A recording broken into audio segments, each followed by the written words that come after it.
اعوذ باللہ من الشیطان اللعین الرجیم بسم اللہ الرحمن الرحیم رب اشرح لی صدری ویسر لی امری واحلل عقدۃ من لسانی یفقہوا قولی ان اللہ وملائکتہ یصلون علی النبی یا ایہا الذین آمنوا صلوا علیہ وسلموا تسلیما۔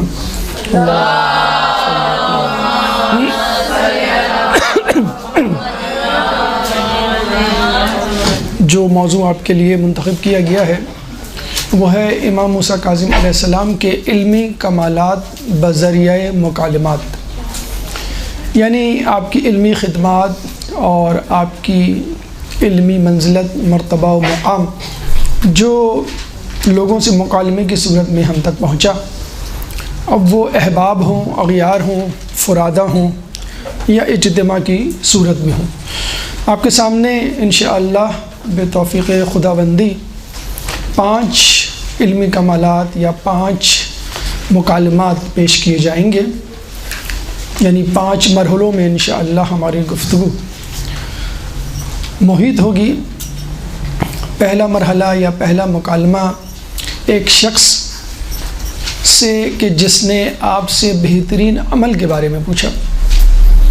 دوسرا مرحلہ یا دوسرا مکالمہ ایک گروہ کے ساتھ کہ جس میں آپ نے بہترین علم کی طرف نشاندہی کی، رہنمائی کی۔ تیسرا مرحلہ یا تیسرا مکالمہ ایک عیسائی راہب کے ساتھ کہ جس میں اس نے اشتباہات بہشت کے حوالے سے چند سوالات کیے اور آپ نے اس کے تشفی بخش جواب دیے۔ چوتھا مرحلہ، چوتھا مکالمہ امام ابو حنیفہ سے وہ مکالمہ کہ جس میں آپ نے مسئلہ جبر کے متعلق ان کے ابہام کو دور کیا۔ پانچواں مرحلہ یا پانچواں مکالمہ آپ کا اس زمانے کے بادشاہ ہارون الرشید سے کہ جس میں اس نے آپ سے فرائض دینیہ کے حوالے سے سوال کیا۔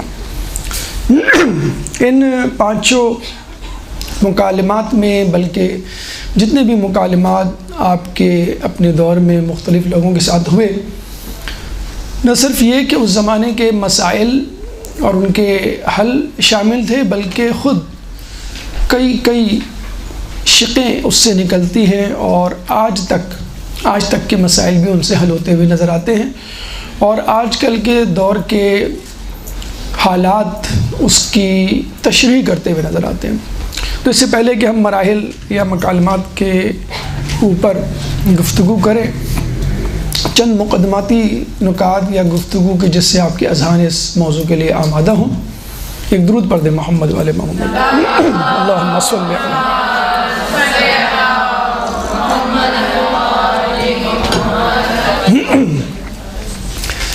علماء کی ظاہر سی بات ہے کہ ذمہ داری علم کو پھیلانا، تو جو شخص علم پھیلاتا ہے اس حوالے سے عالم کی فضیلت قرآن میں سورہ فاطر آیت نمبر 28، سورہ فاطر قرآن کا 35واں سورہ ہے، چیپٹر 35 ورس نمبر 28 میں اللہ تعالیٰ فرماتا ہے انما یخشی اللہ من عبادہ العلماء، کہ بے شک اللہ سے ڈرنے والے بندوں میں علماء ہی ہیں۔ تو اس کا مطلب یہ ہوا کہ انسان کا علم جتنا بڑھے گا اتنا خشیت الہی، خوف الہی اس کے اندر جاگزی ہوگا، اور جتنا خوف الہی اس کے اندر جاگزی ہوگا وہ معرفت الہی اور تزکیہ نفس میں اعلیٰ سے اعلیٰ درجے کا حامل ہوگا۔ پھر اللہ 2 ٹوک الفاظ میں سورہ زمر آیت نمبر 9، سورہ زمر قرآن کا 39واں سورہ ہے، چیپٹر 39 ورس نمبر 9 میں فرماتا ہے هل يستوي الذين يعلمون والذين لا يعلمون، کیا وہ لوگ جن کو علم ہے ان لوگوں کے برابر ہو سکتے ہیں کہ جن کو علم نہیں؟ علماء اور جہلا کبھی برابر نہیں ہو سکتے۔ اب جہلا اپنے جہل سے نکلنے کے لیے کیا کریں؟ اللہ تعالیٰ سورہ نحل آیت نمبر 43، سورہ نحل قرآن کا 16واں سورہ ہے، چیپٹر 16 ورس نمبر 43 میں فرماتا ہے فَاسْأَلُوا أَهْلَ الذِّكْرِ إِن كُنتُمْ لَا تَعْلَمُونَ، اگر تم کو نہیں معلوم تو تم اہل ذکر سے پوچھ لو. اور اہل ذکر سے مراد یہاں پہ اللہ تعالیٰ کے منتخب کردہ نمائندے یعنی رسول اور ان کے اہل بیت ہیں. اگر ہم احادیث مبارکہ کی طرف رخ کریں اور علماء اور علم کی قدر و منزلت کو جاننے کی کوشش کریں تو ہمیں ملتا ہے کہ جب رسول سے پوچھا گیا کہ عالم اور عابد میں کیا فرق ہے یا عالم کی عابد پہ کیا فضیلت ہے، تو رسول نے فرمایا کہ وہی فضیلت جو میری تم سے ادنا ترین شخص پر ہے. یعنی رسول اور رسول کا امتی کون سا امتی؟ جو ادنا ترین امتی ہو. تو بات عالم اور عام آدمی کی نہیں ہو رہی بلکہ عالم اور عابد کی ہو رہی ہے. تو آپ اندازہ لگا لیجئے کہ عالم کی کس قدر منزلت مرتبہ مقام ہوگا. پھر یہ بھی ہمیں روایت میں ملتا ہے کہ روز محشر عابد کو کہا جائے گا کہ جنت میں جاؤ اور عالم کو کہا جائے گا کہ تم لوگوں کو جنت میں لے کر جاؤ جس کو تم پسند کرتے ہو. تو یہ فضیلت ہے، جنت میں جانا اور جنت میں لے کے جانا، بہت فرق ہے. پھر ہم دیکھتے ہیں رسول اللہ حجرے سے نکلتے ہیں، مسجد نبوی میں داخل ہوتے ہیں تو دو گروہ ہیں، ایک علمی گروہ ہے اور ایک عبادت والا گروہ ہے. تو رسول اللہ علم والے گروہ میں بیٹھ جاتے ہیں کیونکہ علم سے ہی عبادت کے مسائل، عبادت کی شرائط، عبادت کی فضیلت، اہمیت اور طریقہ کار ہمیں حاصل ہوتا ہے. اور یہی وجہ ہے کہ جب پوچھا گیا کہ خدا کی تو بہت ساری صفات ہیں، وہ کون سی صفت ہے کہ جو تمام صفات پہ بھاری ہے؟ یعنی مخلوق کو چھوڑ کر ہم خالق کائنات کی بھی بات کریں تو بتایا گیا علم کی صفت ایک ایسی صفت ہے جو تمام صفات پہ بھاری ہے، کیونکہ باقی صفات بھی علم کی روشنی میں واضح ہوتی ہیں، بیان ہوتی ہیں. چنانچہ ہم دیکھتے ہیں کہ رسول کے بعد اہل بیت نے اس امر پہ سب سے زیادہ توجہ دی. اس کے لیے کسی خاص ماحول کا اور سازگار حالات کا انتظار نہیں کیا، اور ویسے بھی رسول کے بعد کسی بھی امام کو سازگار حالات نہیں ملے. خود مولا علی کی اگر ہم زندگی دیکھ لیں، سازگار حالات 4.5 سالہ خلافت کا دور، تو وہ بھی جنگوں سے بھرپور، سازشوں سے پر. پھر ہم چھٹے امام صادق آل محمد امام جعفر صادق علیہ السلام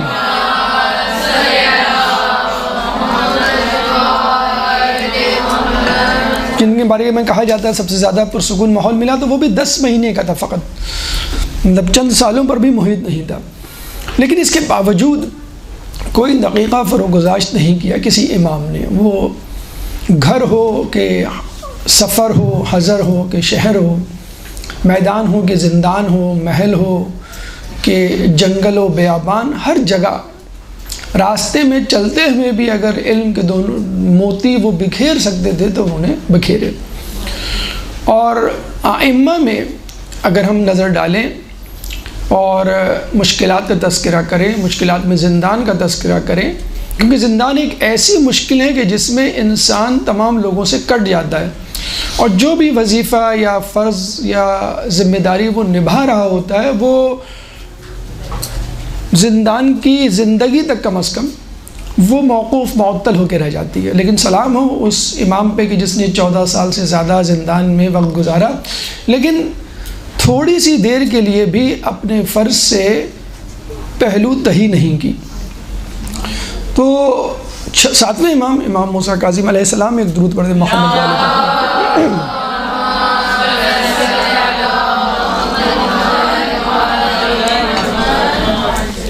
زندان کی مشکلات کے باوجود ہر صورت، چاہے وہ اپنے گھر سے زندان کی طرف جا رہے ہیں، محل کی طرف جا رہے ہیں، سفر میں ہیں، روپوش ہیں، جہاں جو بھی ملا اس کو علم کے چشمے سے فیضیاب کیا. اور چشمہ یہ نہیں دیکھتا کہ دوست ہے یا دشمن، محبت کرنے والا ہے یا سازش کرنے والا ہے. تو امام نے احباب و اغیار، دوست و دشمن کی تفریق کیے بغیر علم کے موتی بکھیرے اور اس چراغ کو بجھنے نہیں دیا.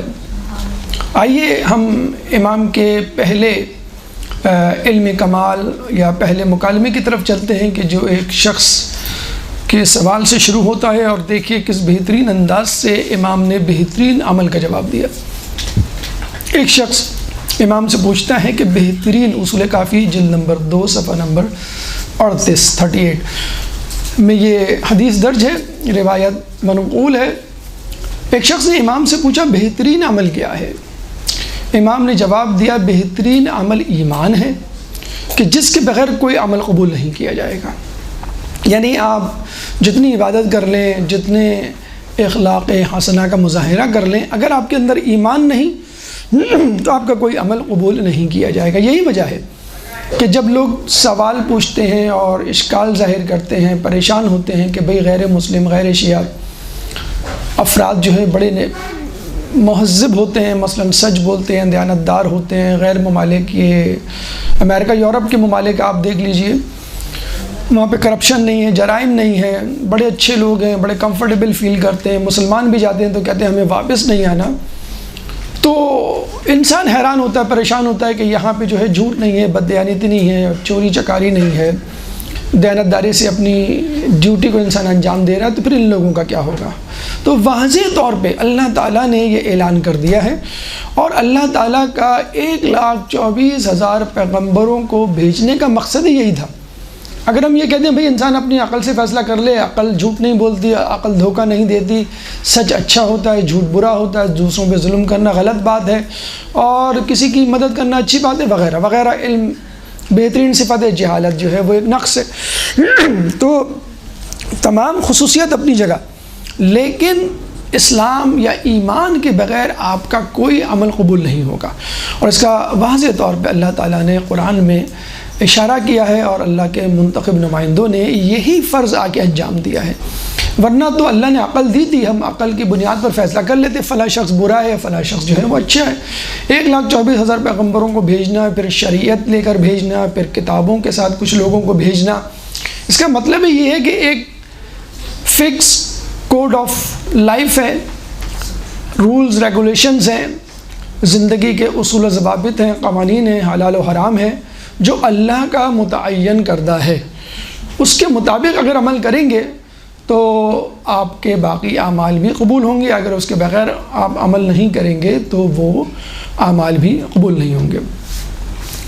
اس کے لیے سورہ آل عمران آیت نمبر 19 میں واضح طور پہ اللہ تعالیٰ جو ہے وہ اشارہ کرتا ہے۔ سورہ آل عمران قرآن کا تیسرا سورہ ہے، چیپٹر 3 ورس نمبر 19، ان الدین عند اللہ الاسلام، کہ بے شک دین تو فقط اسلام ہے۔ اب جیسے کچھ لوگوں کے ذہنوں میں آتا ہے کہ بھئی ہم فلاں جگہ گئے تھے، وہاں پہ ہم راہب سے ملے، وہ تو بڑا دیانتدار ہے، بڑا پولائٹ ہے اور بہت عبادت گزار ہے، فلاں سادھو ہندو سے ملے انڈیا میں، وہ تو بہت اچھے لوگ ہیں جسے کہتے ہیں۔ بلکہ راہب اور سادھو کی بات تو چھوڑیں، ایک عام انڈین بھی مل جائے آپ کو، ایک عام کرسچن مل جائے، یہودی مل جائے، اور بہت ہی نیکوکار ہو، بہت ہی اپنے حساب سے وہ دین پہ عمل کرنے والا ہو، اپنے دین پر۔ کچھ لوگوں کے ذہنوں میں یہ بھی کانسیپٹ ہے، اگر ہر مذہب پر عمل کرنے والا اپنے مذہب پر عمل کر رہا ہے تو اس کو نجات مل جائے گی۔ یہ بالکل غلط ہے، کیونکہ اللہ تعالیٰ نے واضح طور پہ کہہ دیا ہے، جیسے کتاب کی مختلف ایڈیشن ہوتے ہیں، مختلف غلطیوں کی تصحیح کر کے کتاب کو دوبارہ چھاپا جاتا ہے، پھر آخری کتاب کے آنے پر کہا جاتا ہے بھئی اس کتاب سے ایگزام لیا جائے گا۔ اگر آپ نے پچھلی کتاب سے ایگزام دیا تو آپ نے رٹ بھی لیا ہو تو اس میں جو غلطیاں ہیں، یا یوں کہہ لیجیے اپڈیٹس نہیں ہیں اس میں، اس حساب سے اس زمانے میں 2-4 سال پہلے، 10-20 سال، 200 سال پہلے تو ٹھیک تھی، لیکن اب نہیں۔ چنانچہ موبائل میں ہم دیکھتے ہیں آٹومیٹک اپڈیٹس آپ کے سافٹ ویئر کی ہوتی رہتی ہیں۔ تو اسلام کے آنے کے بعد اب مزید کوئی حجت، کوئی ہیلہ نہیں قبول کیا جائے گا، کوئی کتاب قبول نہیں کی جائے گی، کوئی کسی نبی کو، وہ اپنے زمانے میں عیسیٰ علیہ السلام، موسیٰ علیہ السلام ویلڈ تھے، قابل تقلید تھے، قابل اتباع تھے، لیکن اب نہیں۔ عیسیٰ علیہ السلام بھی آئیں گے تو امام کے پیچھے، امام زمانہ کے پیچھے نماز پڑھیں گے، نہ کہ خود ان کو لیڈ کریں گے۔ تو ان الدین عند اللہ الاسلام، اور فقط یہی نہیں، یہ بھی کہا گیا ہے کہ اسلام لانے کے بعد اس کو برقرار رکھو، مینٹین رکھو ٹل یور ڈیتھ، جب تک آخری سانس ہے۔ اسی لیے ہمارے یہاں شروعات اہم نہیں ہوتی، ہمارے یہاں انجام اہم ہوتا ہے۔ آدمی مسلمان گھرانے میں پیدا ہوتا ہے، مرتد ہو جاتا ہے، 1 منٹ پہلے بھی مرتد ہو کے مر گیا تو وہ اللہ تعالیٰ کے دائرہ رحمت سے خارج ہو گیا۔ تو اسی لیے اللہ تعالیٰ سورہ آل عمران ہی میں آیت نمبر 102، سورہ آل عمران آیت نمبر 102 چیپٹر 3 ورس نمبر 102، اللہ تعالیٰ فرماتا ہے وَلَا تَمُوتُنَّ إِلَّا وَأَنْتُمْ مُسْلِمُونَ، تم کو موت نہ آئے سوائے اس کے کہ تم اسلام مسلمان حالت میں مرو. اتنا امپورٹنٹ ہے اسلام کا لانا اور پھر اس کو مینٹین رکھنا. یہ دو مختصر سی واضح سی آیت جن کو دیکھ کے واضح طور پہ انسان سمجھ سکتا ہے کہ ایمان کی یا اسلام کی کتنی زیادہ اہمیت ہے. تھوڑا سا دقت کرتے ہیں اور مزید گہرائی میں جاتے ہیں اور دیکھتے ہیں کہ یہ ایمان کتنا زیادہ ہے اور کس طرح جو ہے وہ ناگزیر ہے آپ کے اعمال کو، ہر عمل کو قبول کروانے کے لیے. کیونکہ کچھ لوگوں کا یہ کہنا ہے کہ ایمان ہو نہ ہو، مثلا اگر ہم غیر مسلم یا غیر اسلام کے دائرے کو چھوڑ کر اسلام میں آ جائیں تو پھر ایک اور نئی بحث شروع ہوتی ہے کہ ٹھیک ہے ایک انسان جو ہے وہ نیک کام کر رہا ہے لیکن مثلا وہ آخرت پہ یقین نہیں رکھتا، مثلا یہ خدا کی عدالت پہ یقین نہیں رکھتا، مثلا وہ امامت پہ یقین نہیں رکھتا، تو پھر وہی یہاں پہ رول اپلائی ہوگا کہ ان الدین عند اللہ اسلام، مکمل اسلام میں داخل ہونا ہے. اس حوالے سے دیکھیے ہمیں ایک واقعہ چھٹے امام صادق آل محمد امام جعفر صادق علیہ السلام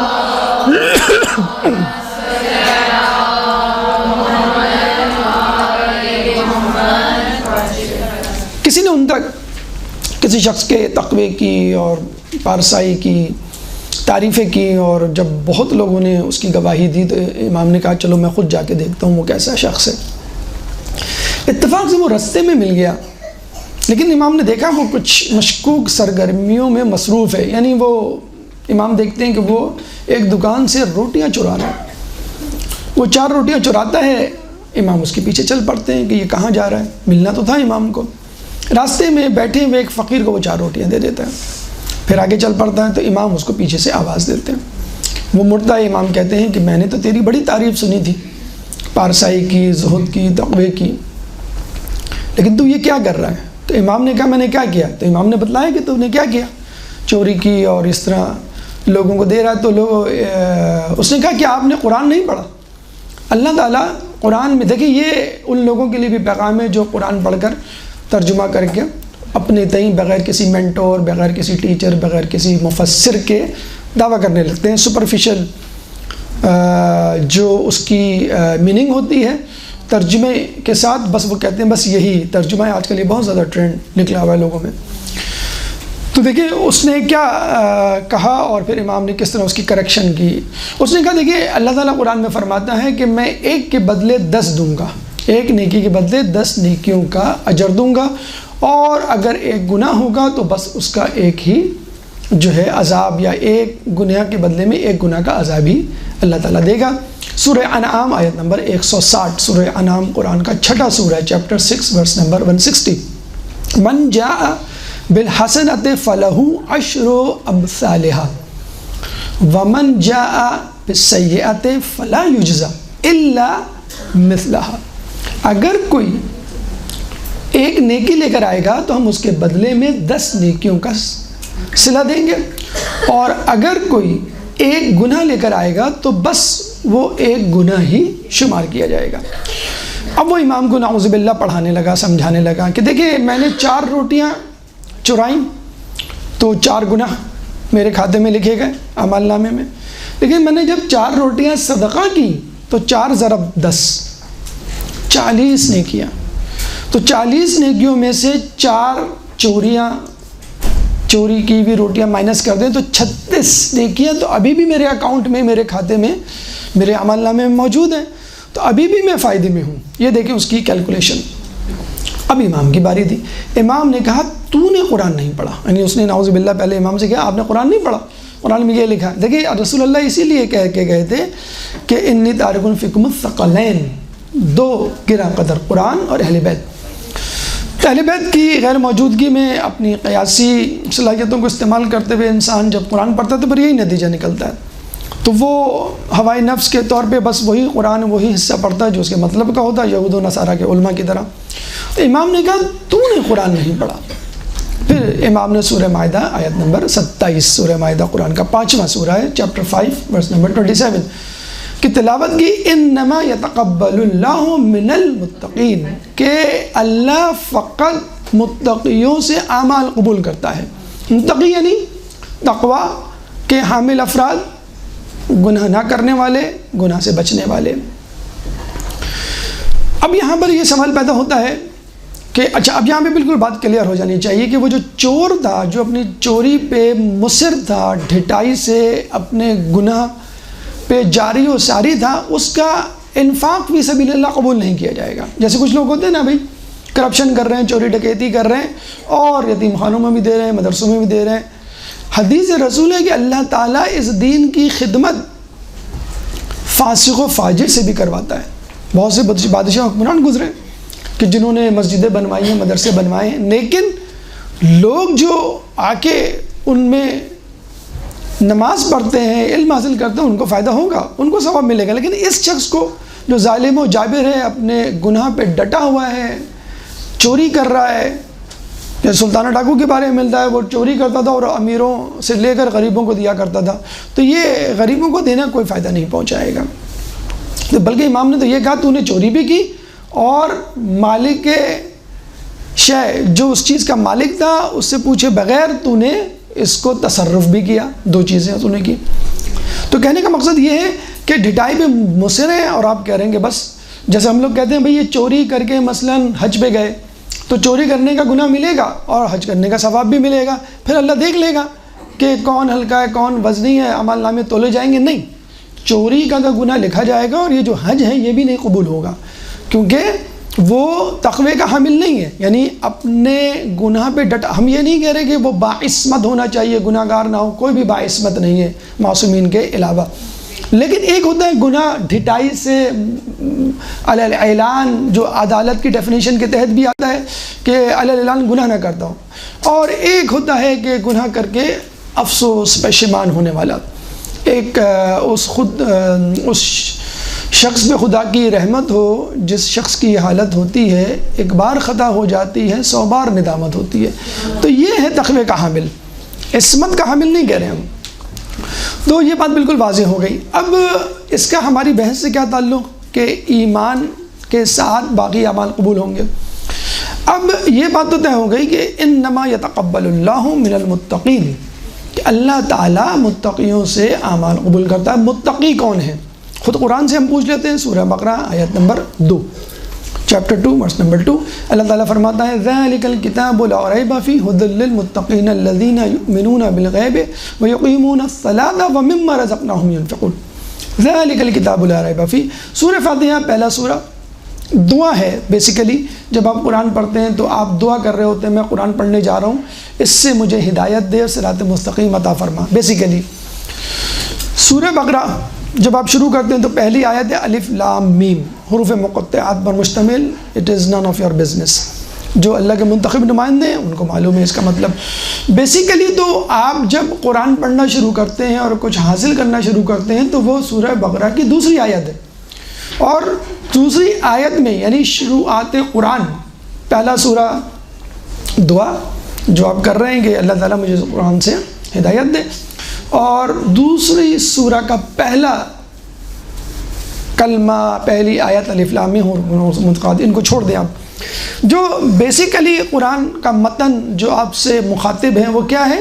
ذَلِكَ الْكِتَابُ لَا رَيْبَ فِيهِ. یہ وہ کتاب ہے کہ جس میں کوئی شک نہیں. یعنی کتاب شروع کرنے سے پہلے آپ اپنے ذہن میں ایک سرٹنٹی پیدا کر لیں، ایک کانفیڈنس، ایک ٹرسٹ پیدا کر لیں بٹوین یو اینڈ دا بک کہ بھائی جو میں پڑھ رہا ہوں یہ حق ہے.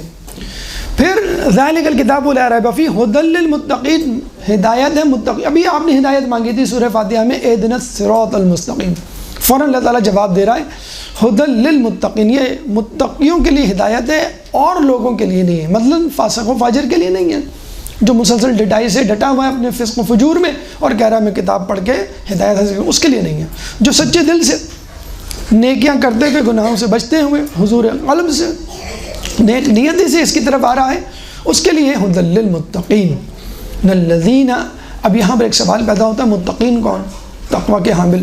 تقوی کی نشانیاں کیا ہیں؟ تو اللہ تعالیٰ فوراً فرماتا ہے ہدی للمتقین الذین یؤمنون بالغیب.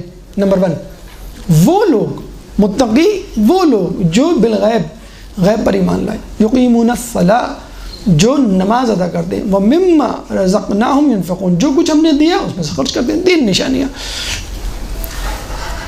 ایمان بالغیب، نمبر 2 اقامت الصلاۃ، نمبر 3 انفاق فی سبیل اللہ.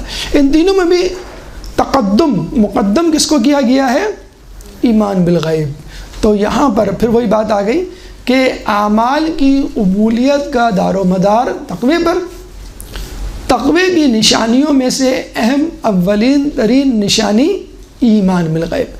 تو اس کا مطلب یہ ہوا کہ ایمان کے بغیر تقوی ناممکن اور تقوی کے بغیر اعمال ناممکن. تو امام کا یہ جو قول ہے بالکل قرآن کی اس آیت کے مطابق ہے کہ ایمان کے بغیر کوئی عمل قبول نہیں ہوگا.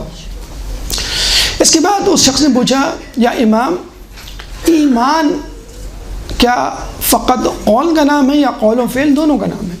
یعنی ہم یہ سمجھتے ہیں ایمان کا مطلب ہے اللہ پہ ایمان، رسول پہ، قیامت پہ، امام پہ اور عدل پہ، مگر مثلا جو اصول دین ہے اس کے بعد کرنا کیا ہے یہ ایمان کا حصہ نہیں. نہیں، امام نے کیا کہا؟ قول اور فعل دونوں ایمان ہیں اور قول تو ایمان کا ایک جز ہے. اس کا مطلب کیا ہوا؟ عقیدہ بھی ایمان ہے اور عقیدے سے نکلنے والے اعمال جو اعضاء جوارح سے ظاہر ہوں گے وہ بھی ایمان کا حصہ ہیں. پھر امام نے مزید بتلایا کہ ایمان ناقص بھی ہوتا ہے، ایمان کامل بھی ہوتا ہے، ایمان نسبتاً کامل بھی ہوتا ہے. یعنی درجات ہیں، یعنی پیک لیول بھی ہے، لوسٹ لیول بھی ہے، ایوریج لیول بھی ہے.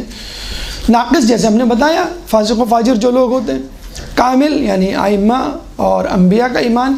نسبتاً کامل ہم جیسے لوگ کہ کوشش کر رہے ہیں اور انشاءاللہ کامیاب ہوں گے، لیکن ناقص میں بھی نہیں ہیں ہم اور ہم کامل ترین میں ایمان میں بھی نہیں ہیں.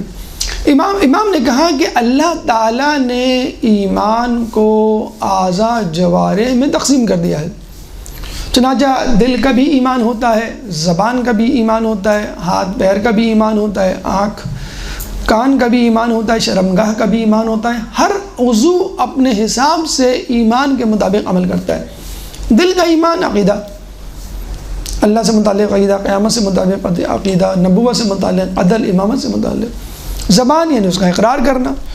اس کے بعد اعضاء جوارح یعنی آنکھ، یعنی آنکھ کو ان کاموں سے، ان چیزوں کو دیکھنے سے بچانا جس سے اللہ نے منع کیا. کانوں کو ان چیزوں سے سننے سے منع کرنا یا روکنا جس سے اللہ تعالیٰ نے منع کیا. اسی طرح ہاتھ پیر اور دیگر چیزیں. اب جیسے جیسے یہ ایمان پھیلتا چلا جائے گا، جسم کے مختلف اعضاء میں سرایت کرتا جائے گا، ویسے ویسے آپ کا ایمان بڑھتا چلا جائے گا. اور جب تمام اعضاء و جوارح بشمول قلب، بشمول لسان آپ ایمان کی گواہی دیتے ہوئے، آپ کے ایمان کی گواہی دیتے ہوئے نظر آئیں گے، تو پھر ہم کہیں گے کہ ہاں اب اس کا ایمان مکمل ہے یا تکمیل کی طرف گامزن ہے. اسی کا اعادہ اور اسی کا اظہار اللہ تعالیٰ نے سورہ بقرہ آیت نمبر 208 میں کیا ہے. یا ایھا الذین آمنوا ادخلوا فی السلم کافہ ولا تتبعوا خطوات الشیطان انہ لکم عدو مبین. کہ یا ایھا الذین آمنوا ادخلوا فی السلم کافہ، اے ایمان والو اسلام میں پورے پورے داخل ہو جاؤ. ولا تتبعوا خطوات الشیطان، اور شیطان کے نشان کی یا اس کی پیروی نہ کرو. انہ لکم عدو مبین، بے شک وہ تمہارا کھلا دشمن ہے.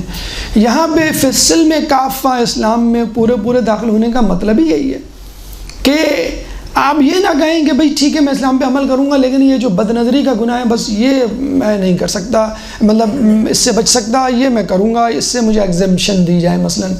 یا جسے کہتے ہیں کہ غیبت سے میں نہیں باز آ سکتا تو غیبت کی اجازت دی جائے، باقی چیزیں وہ چلتی رہیں گی. یا موسیقی مجھے بہت پسند ہے، اس سے میں نہیں رک سکتا، باقی چیزیں تو میں رک جاؤں گا، موسیقی کی اجازت دی جائے، یا میں نہیں مینیج کر سکتا. تو اگر آپ غور کریں تو اللہ تعالیٰ فوراً فی السلم کافہ کے بعد، اسلام میں پورے پورے داخل ہونے کے بعد فوراً منع کر رہا ہے ولا تتبعوا خطوات الشیطان. دیکھو شیطان کی پیروی نہیں کرنا. گویا خدا یاد دلا رہا ہے. تمہیں یاد ہے کہ شیطان بظاہر اسلام میں داخل تھا لیکن جب آدم علیہ السلام کو خلیفہ بنایا تو اس نے کہا بس اس حکم سے مجھے باز رکھ، میں آدم کو اپنے سے برتر نہیں مان سکتا، اس حکم سے مجھے باز رکھ، ایسی عبادت کروں گا تیری کہ کائنات میں کسی نے نہیں کی ہوگی. امام فرماتے ہیں کہ اس نے 4 رکعت نماز 2000 سال میں پڑھی تھی. اتنا پکا نمازی پرہیزگار. لیکن آدم علیہ السلام کی برتری فوقیت کو تسلیم نہیں کرنا چاہتا تھا کہ بس اس کی ایگزمپشن دی جائے، باقی تو پھر وہی بات کہ فی السلم کافہ، پورے داخل ہو جاؤ، اتنی سی تو بات تھی۔ اللہ تعالیٰ کہتا چلو ٹھیک ہے، تم میں تھوڑا سا پروفیشنل جیلسی آ رہی ہے کہ تم جو ہے عبادت کر کے کہاں پہنچو، اور آدم علیہ السلام جو ہے وہ تم سے ایک دم سے آگے نکل گئے، تو ٹھیک ہے میں ایگزمپٹ کرتا ہوں۔ نہیں، اللہ تعالیٰ نے کیا جواب دیا تھا؟ مجھے اپنا بنایا ہوا اسلام چاہیے، تیرا بنایا ہوا اسلام نہیں چاہیے، یا اپنا بنایا ہوا دین چاہیے، تیرا بنایا ہوا دین نہیں چاہیے۔ تو یہاں پہ پھر وہی بات، فی السلم کافہ، آپ اپنی طرف سے دین مینیپولیٹ نہیں کر سکتے کہ بس یہ چیز مجھے پسند ہے، یہ مجھے سمجھ نہیں آتی، یہ میں نہیں کروں گا، جو چیز مجھے پسند ہے وہ میں کروں گا اور جس میں میرا فائدہ ہے۔ مثلا ایک دوسرا پہلو بھی ہے، ایک تو یہ کہ آپ ہر چیز کو قبول کریں، دوسرا آپ کے تمام اعضاء جوارح سب چیزوں کو قبول کریں۔ پھر جو آپ کے اسلام کے مسلمات ہیں، اصول ہیں، ہر مسلمات، ہر اصول کو یہ ٹھیک ہے، نماز کبھی قضا ہو گئی، تاخیر سے پڑھ لی، آپ نے جو ہے وہ جھوٹ بول دیا لیکن دوبارہ آ گیا، لیکن کچھ ہے مسلمات، مثلا ایک تو اصول دین ہے، اس کے علاوہ قرآن ہے، مثلا نماز کا انکار ہے، یہ مسلمات کا انکار ہے۔ تو اس میں ایک تو اعضاء جوارح، تمام اعضاء جوارح کو آپ کو مجبور کرنا ہے کہ وہ اسلام میں داخل ہو جائے، اور دوسرا مفہوم یہ ہے کہ اسلام کی ہر چیز، ہر رکن، ہر عمل اور ہر عقیدے کو قبول کرنا۔ کوتاہی ہو جائے وہ ایک الگ بات ہے عمل میں، لیکن ہر عقیدے کو قبول کرنا ہے۔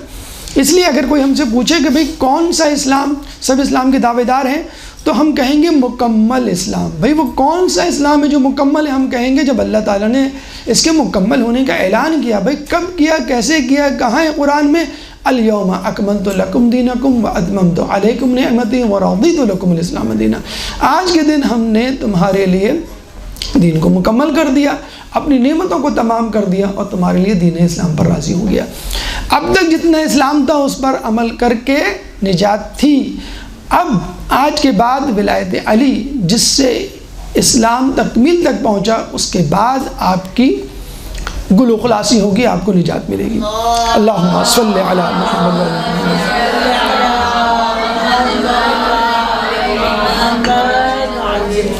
تو بہترین عمل امام نے واضح طور پہ بتلا دیا، ایمان، ان الدین عند اللہ الاسلام۔ کون سا ایمان؟ الیوم اکملت والا ایمان، نمبر 1۔ نمبر 2، تمام اعضاء جوارح، یہ نہیں کہ بھئی یہ میرا ویک پوائنٹ ہے، یہ میری کمزوری ہے، بس اس کو آپ چھوڑ دیں، باقی چیزیں میں کر لوں گا، اس کی کوئی ریپلیسمنٹ، کوئی فائن، کوئی جرمانہ نہیں، یہ قبول نہیں ہوگا، تمام چیزیں کو کرنا ہوگا۔ اب آئیے دوسرے مرحلے اور دوسرے مکالمے کی طرف، جس میں امام نے بہترین علم کی طرف نشاندہی کی۔ امام مسجد نبوی میں داخل ہوتے ہیں، دیکھتے ہیں ایک شخص ہے جس کے گرد لوگ جمع ہیں، بڑا عزت و تکریم سے اس سے برتاؤ کر رہے ہیں۔ امام نے پوچھا یہ کون ہے؟ تو بتایا گیا کہ یہ ماہر انصاب، ماہر حسب و نسب ہے، جو عرب کے واقعات اور حادثات کی مکمل خبر رکھتا ہے۔ یعنی یوں سمجھ لیں عرب ہسٹری میں وہ PhD تھا، پلس شجرہ نسب میں اسپیشلسٹ بھی تھا۔ تو امام نے واضح طور پہ کہا کہ دیکھو یہ علم مفید ہے، لیکن اس کا نہ جاننا مضر نہیں۔ جیسے ہم آج کے دور میں مثال لیں گے، میڈیکل ہے، انجینئرنگ ہے، IT ہے، کمپیوٹر پروگرامنگ ہے، بزنس ہے، بہت ساری فیلڈز ہیں۔ اب ایک آدمی ڈاکٹر بنتا ہے تو اس کا مطلب یہ نہیں ہے کہ بھئی اس نے انجینئرنگ نہیں کی تو اس نے کوئی گناہ کر لیا۔ انجینئر بنتا ہے تو بھئی آپ کہیں گے تو نے میڈیکل کیوں نہیں کیا؟ تو it's up to your choice, آپ کا انکلائنیشن جس طرف ہے ٹھیک ہے آپ اس طرف جائیں، لیکن یہ جو ہے نا دین کا علم یہ سب سے اہم ہے، اس کے بعد پھر آپ کی مرضی ہے۔ تو امام نے کہا کہ اس علم کا جاننا مفید تو ہے لیکن نہ جاننا مضر نہیں۔ جیسے بہت سارے علوم ہیں دنیاوی، یونیورسٹی میں، کالجز میں، آن لائن آپ پڑھتے ہیں، ٹھیک ہے آپ کے لیے مفید ہے، لیکن اگر آپ نہیں جانیں گے تو کیا مطلب؟ اللہ تعالیٰ قیامت میں آپ سے پوچھے گا آپ نے میڈیکل کی، انجینئرنگ کی، IT کی، فلاں آپ نے کیوں نہیں لی؟ ہاں دین کے بارے میں پوچھے گا۔ تو پھر امام جو ہے وہ آگے بڑھ کے جب امام نے یہ فرمایا کہ نہ جاننا مفید نہیں، پھر امام نے کہا کہ دیکھو دین کی 3 اقسام ہیں، آیات محکمہ، فرائض عادلہ، سنت قائمہ۔ اچھا اس شخص کی 3 خصوصیت بتائی تھی انہوں نے، ان لوگوں نے، کہ جہاں لوگ بیٹھے ہوئے تھے کہ یہ حسب و نسب کا جاننے والا ہے ماشاءاللہ، نمبر 2 حادثات، نمبر 3 واقعات، جو عرب تاریخ میں رونما ہوئے. تو امام نے کہا دیکھو آیات محکمہ، نمبر 2 فرائض عدلہ. دیکھا جائے تو یہی قرآن میں متشابہ آیات بھی ہیں، محکم آیات بھی ہیں، اور قرآن میں ہے کہ جن کے دلوں میں کجی ہوتی ہے وہ متشابہ آیات کی طرف جاتے ہیں، اور جو صراط مستقیم کی تلاش میں ہوتے ہیں محکم آیات کی طرف جاتے ہیں، اس سے اصول ضبط کیے جاتے ہیں اور پھر قوانین میں ڈھالے جاتے ہیں، اور پھر جو ہے رسالہ عملیہ اور پھر حلال حرام کا علم وجود میں آتا ہے. یعنی ہمیں فرائض عادلہ کے بارے میں پتہ چلتا ہے کہ ہمیں کیا کرنا ہے. نمبر 3 پر سنت قائمہ، یعنی استحباب، مستحب، مباح چیزیں کہ جن کو ہم استحباب میں تبدیل کر سکتے ہیں. پھر امام نے کہا کہ حقیقی علم 4 ہیں. نمبر 1 توحید الہی یعنی معرفت الہی. نمبر 2 احسان الہی. نمبر 3 چاہت الہی. نمبر 4 ان علوم کا جاننا کہ ان کاموں کا جاننا کہ جن کو کر کے انسان دین سے خارج ہو جاتا ہے. 4 تو معرفت الہی یعنی توحید ذاتی، توحید صفاتی، توحید افعالی، توحید عبادی، ہر قسم کا کوئی ناقص توحید نہیں. یعنی توحید ہے کہ اللہ تعالیٰ پر ایمان، ذات، افعال. پھر ہم کہیں گے نہیں عبادت ہم کسی اور کی کریں گے، یا اللہ تعالیٰ ٹھیک ہے ہمارا خالق ہے لیکن رب نہیں ہے، مثلا افعالی میں کوئی نقص ہے. توحید معرفت الہی نمبر 1. نمبر 2 احسانات الہی کہ اللہ نے آپ پہ، ٹھیک ہے خدا تو ہے لیکن اس کے خدا ہونے سے ہمیں کیا فائدہ. اس نے آپ کو خلق کیا ہے، اس نے آپ پہ نعمتیں نچھاور کی، آپ کو اشرف المخلوقات بنایا، آپ کو جسم اور روح سے مزین کیا، آپ کو صحیح سالم بنایا، آپ کو صحت دی، والدین دیے، بہن بھائی، شریک حیات، دوست احباب، اور پھر نباتات، جمادات، حیوانات کی صورت میں اتنے سارے خدام جو آپ کی بقا ارتقاء کے لیے کوشاں اور روا دمہ اور مصروف عمل. تو احسان الہی. اب احسان الہی کے نتیجے میں خود بخود انسان کے اندر ایک جستجو پیدا ہوتی، میں کیا کروں اپنے محسن کا شکر ادا کرنے کے لیے. اپنے محسن کا شکر ادا کرنے کے لیے آپ یہ جانیے کہ وہ چاہتا کیا ہے، کس سے خوش ہوتا ہے، کس سے ناخوش ہوتا ہے. اس کو کہتے ہیں چاہت الہی. اس کے لیے نماز پڑھیں، روزہ رکھیں، سچ بولیں، والدین کا احترام کریں، وغیرہ وغیرہ. پھر نمبر 4 ان امور کا علم جن سے انسان دین سے خارج ہوتا ہے. توحید سے انکار، قیامت سے انکار، ولایت سے انکار، عدل سے انکار، نبوت سے انکار، قرآن سے انکار، نماز سے انکار، مسلمات اور اصول دین کہ جن سے انسان توحید سے خارج ہوتا ہے. اگر ہم ان علوم کو یعنی علوم کی اقسام اور حقیقی علم کو سمیٹیں ایک جملے میں تو وہ ایک حدیث بن جاتی ہے. اور وہ حدیث کیا ہے؟ اول العلم معرفت الجبار و آخر العلم تفویض الامر الیہ. علم کی پہلی سیڑھی معرفت الہی ہے اور علم کی آخری سیڑھی اپنے تمام امور کو اس کے سپرد کر دینا ہے. جب آپ معرفت الہی حاصل کرتے ہیں تو آپ کو معلوم چلتا ہے بھئی خالق کون ہے اور مخلوق کون ہے. آپ کو پتہ چلتا ہے کہ بھئی قدرت کتنی رکھتا ہے، کیا شان رکھتا ہے، وہ کیا ارادہ رکھتا ہے، کیا چاہتا ہے آپ سے. خود بخود آپ اپنے کاموں کو منظم کرنا، منقسم کرنا شروع کرتے ہیں. آپ کہتے ہیں بھئی یہ ڈوز ہیں، یہ ڈونٹس ہیں، ٹو بی اور ناٹ ٹو بی، یہ کرنے کے کام ہے، یہ نہ کرنے کے کام ہے، یہ حلال ہے، یہ حرام ہے، مجھے ان سے بچنا ہے اور ان کو کرنا ہے. تو پہلی سیڑھی توحید الہی. توحید الہی کے بعد خود بخود عدالت، نبوت، امامت، قیامت، نماز، روزہ، زکوٰۃ، حج، ہر چیز توحید سے ہی پھوٹتی ہے. جب خدا ہوگا تو وہ نبی بھی بھیجے گا، جب نبی آئے گا تو امام ہوگا، خدا ہوگا تو وہ عدالت سے بھی کام لے گا، اور پھر قیامت میں بھی انصاف کا ترازو جو ہے ہوگا جو آپ کے اعمال کو تولے گا.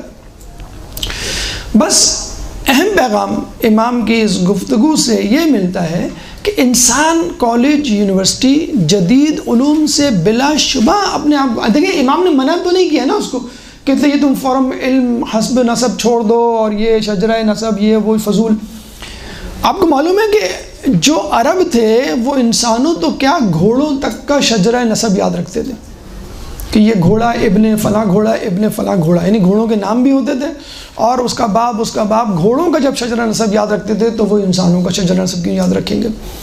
انسانوں میں انسان کے چہرے سے بتا دیا کرتے تھے کہ یہ فلاں کا بیٹا ہے، اس کا پردادا فلاں تھا، یعنی چہرہ شناسی جسے کہتے ہیں۔ چلے چہرے شناسی میں تو عام لوگ بھی ماہر ہوتے ہیں اور بتا دیتے ہیں بھئی اس کی ناک جو ہے وہ امی پہ گئی ہے، یا آنکھیں جو ہے پھپھی پہ گئی ہیں، وغیرہ وغیرہ۔ وہ لوگوں کے قدموں کے نشان سے بتا دیا کرتے تھے کہ یہ فلاں آدمی کا نقش وہ قدم کا نشان ہے۔ جب رسول ہجرت کے لیے گئے تھے تو مکے میں ظاہر سی بات ہے لوگ تو دن بھر آتے تھے جاتے تھے، وہ تو سینٹر آف ایکٹیویٹی تھا، عبادت کے حوالے سے تمام مذاہب کے لوگ آتے تھے، تو جانے والے قدم بہت سارے تھے اور مختلف ڈائریکشن میں تھے۔ تو باقاعدہ ایک ماہر نشان قدم کو بلایا گیا، اس میں بتایا گیا اس میں محمد کے قدم کا نشان کون سا ہے، تو اس نے بتایا یہ ہے، اور پھر یہ جو ہے غار ثور کی طرف مثلا جا رہا ہے۔ تو قدموں کے نشان سے بتا لیا کرتے تھے۔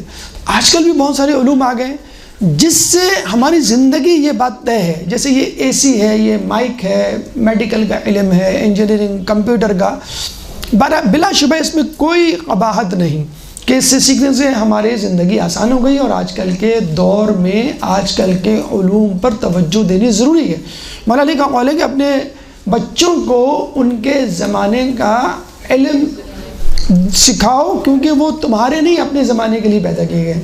لیکن ہم یہ بھی نہیں کہہ سکتے جو کمپیوٹر انجینئرنگ مثلا آج کل کی MBBS یا IT یا ای کامرس نہیں جانتا وہ جہنم میں جائے گا، مثلا 200 سال پہلے یہ چیزیں نہیں تھیں، جس کا مطلب کیا ہوا، یہ اچھا امام نے بھی کہا یہ فضل ہے، فضل یعنی یہ تمہاری ٹپ کہہ لیں یا تمہارا جو ہے وہ ایک ایکسٹرا بونس پوائنٹ کہہ لیں، لیکن اصل علم یہی ہے، معرفت الہی، احسان الہی، چاہت الہی، اور ان امور کا علم جس سے انسان دنیا سے خارج ہوتا ہے۔ تو یہاں پہ ایک پیغام ہمیں ملتا ہے کہ دنیاوی علوم میں جتنی کوشش کرنی ہے کرے، لیکن دین کے علوم میں بھی، بلکہ دیکھا جائے تو جملہ یہ ہونا چاہیے کہ دین کے علوم میں جتنی کوشش کرنی ہے کریں، دنیاوی علوم بھی سیکھ لیں۔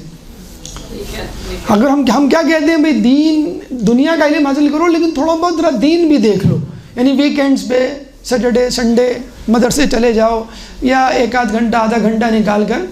ہمارا رویہ کیا ہے بھئی یہ ماشاءاللہ یہ بہت اچھا ذہین لڑکا، اس کو میں ڈاکٹر بناؤں گا، یہ جو ہے لڑکی بہت ذہین ہے، کمپیوٹر کی بہت IT پروفیشنل، یہ جو ہے سمجھ میں نہیں آتا یہ کیا کرے گا، یہ بس ایسے ہی بیٹھا رہتا ہے، ہر کام خراب کرتا ہے، اس کو میں سوچ رہا ہوں مدرسے میں ڈال دوں۔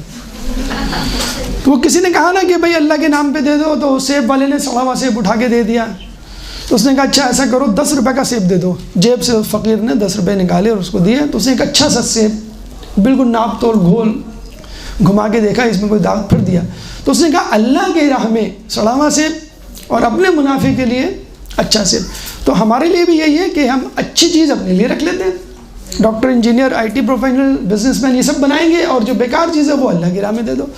وہ کہیں ہم پڑھ رہے تھے چھوٹا سا وہ واقعہ کہ ایک شخص تھا، اس کے 4 بیٹے تھے، 3 بیٹے بہت اچھے پڑھے، ڈاکٹر انجینئر IT پروفیشنل اور بہت ڈگریاں لی، اور سب کے سب باہر سیٹل ہو گئے، اور وہ بوڑھے ماں باپ جو ہے گھر میں ایک نکما نکٹو جو میٹرک میں بار بار فیل ہو جاتا تھا، تو وہ دعا کرتے تھے مسجد میں اللہ یہ دوبارہ فیل ہو جائے۔